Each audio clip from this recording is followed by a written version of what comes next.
Summer is just around the corner, and if you're getting started in wildlife photography but are a little bit unsure about where to visit, then in this video I want to go over 3 different spots that you can visit to see some amazing wildlife and get some absolutely banging photos. And if you're new to the channel, then hey, I'm Rich. On this channel I like to talk about all things wildlife photography, including travel guides like this, but also lots of tips and recommendations for getting the most out of your visit. We're going to start off with a site in Yorkshire, which is home to the largest on-land seabird colony in the UK, with over 500,000 seabirds being found here. This is Bempton Cliffs. Now, Bempton Cliffs is an absolutely fantastic site that I'd recommend when you're first getting into wildlife photography. This is because it's really accessible. Across the cliffs there are a number of different viewing points which will allow you to look out across the seabird colonies and give you fantastic sights of the birds that are there. The most numerous bird species that you're going to see in Bempton Cliffs are the gannets. Now, the gannets make for really great subjects when you're first starting off in wildlife photography, and this is for a number of different reasons. Firstly, they are rather big. This means that they're going to be easier to find initially if you're just getting used to your camera gear. In addition to this, being larger subjects, if you have more basic beginner gear, your camera is going to have an easier time being able to find your subject and lock onto it. And if we're also thinking about autofocus, then you want to think about things such as when the gannets are in flight. Fortunately, they're not the fastest species in the world, so this gives you a really great opportunity for tracking the birds as they are in flight and practicing your skills when you're first getting into photography. In addition to this, of course, there are absolutely loads of them. So if you miss one of the birds as they're flying through the air, you're not going to have to wait long until you're going to get another go and another go and another go, allowing you to really practice your skills and come away with some absolutely fantastic shots. And if you get sick of seeing the gannets, there are a number of other birds which are on the site, including guillemots, kittiwakes, fulmars, and even if you're there at the right time of the year, then you may even be lucky enough to see a few puffins. Now, obviously, to have a quick mention about timing, the best time of year to visit Bempton is between April and July. There are birds obviously present on the cliffs throughout the year, but this period between April and July is when you're going to get the influx of the seasonal migrant birds. So you're going to see a greater overall number of birds, as well as an influx of different species. And it's not just the cliffs, there are a number of birds that you're likely to see on the surrounding grasslands.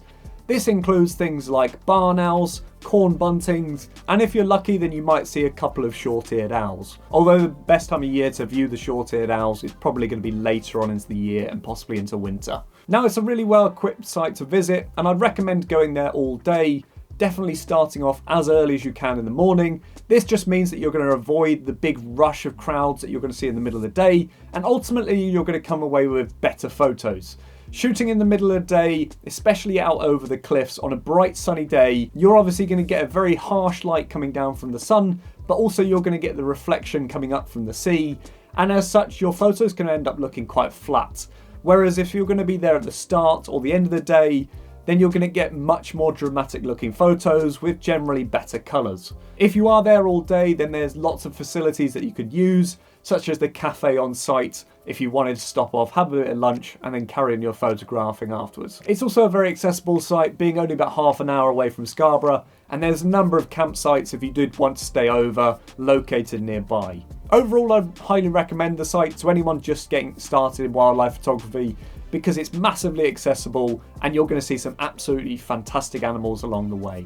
And if you've had enough hearing me wax lyrical about birds, then our second recommendation focuses more on the mammals. And there is one iconic mammal in particular that I want to focus on for this site. So for this, the region that I'm actually going to recommend is over in Anglesey. Now, there are a number of different sites that you're able to see the red squirrels over in Anglesey. 2 that I visited recently that I'm going to recommend as part of this video are Climpark Mawr and the Dingle. Now, these are 2 very distinctively different sites. Climpark Mawr is something I'd recommend more for people who are interested in going to a traditional woodland to see the red squirrels a lot more naturalised, whereas the Dingle is located in a town, and as such you get a lot more footfall at the site, as you would generally expect with a site located in the middle of the town. Red squirrels are an absolutely fantastic subject that I'd recommend photographing as you're just starting out in photography.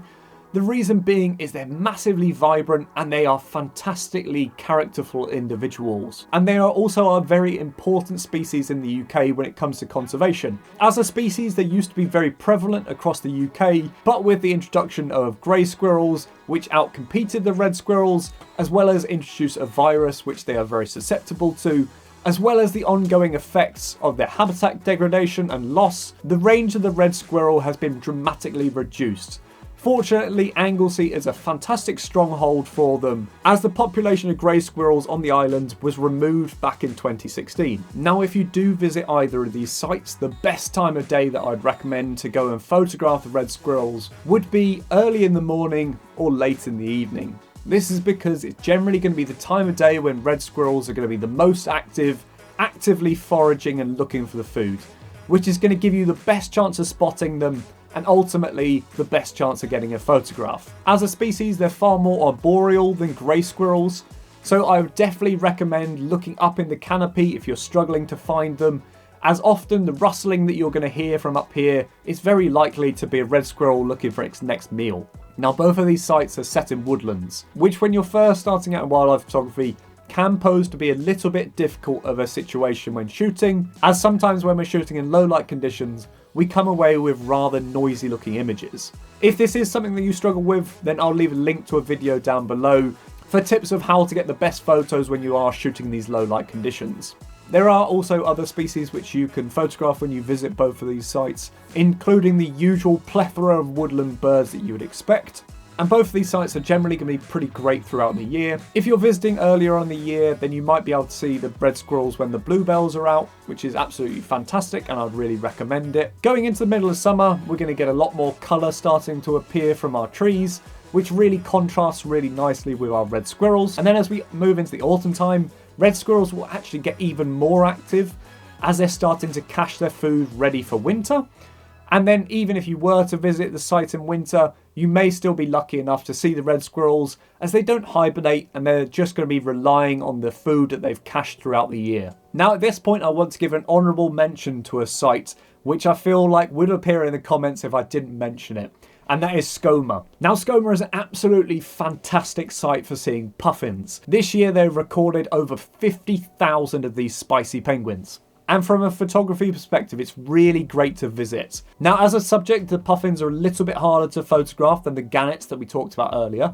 Given that they're much smaller, these guys absolutely fly past. But this is not the only reason that Skomer Island is an honourable mention this year.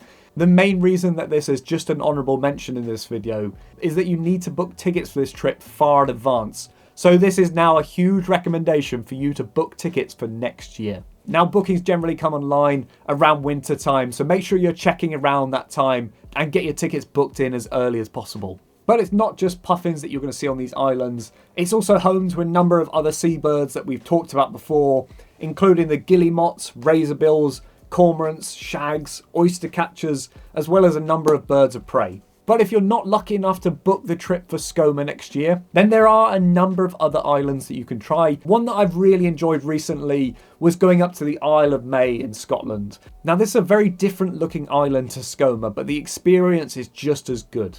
You'll still see a load of puffins, but I find that the landscape around the island is a lot more dramatic than what you have for Skomer. I did find that when we visited the Isle of May, it was generally a lot quieter than Skomer, which was really, really nice. And I found that the birds were just as close as you would see on Skomer. In fact, I took along 2 beginner photographers who used a camera for the very first time, and the photos that you're seeing now were some of the ones that they were able to capture. And if you'd like to see their full experience on the island, again, I'll leave a link to that video just down below. So we're on to our last recommendation now. This last one is a very, very special one. The reason being is that it only occurs at set times of the year. This is the Snettisham Spectacular, a huge gathering of waders which form massive flocks, but this only occurs at specific times when the tide rises so high that they're pushed off the mudflats. Once they are pushed off, you're going to see huge groups of birds flying around, which is an absolutely fantastic spectacle to see, but also a really great opportunity when it comes to wildlife photography when you're just getting started. Birds in flight can be something that's very, very difficult to photograph, but fortunately, photographing huge flocks of birds is not something that's too difficult. As such, you're going to come away with some fantastic photos showing some really wonderful behaviours and all the beautiful shapes that they end up forming. Now, if you're wondering which are the best dates and times to visit, the RSPB has put together a list of all the Snettisham spectaculars which are going to occur this year.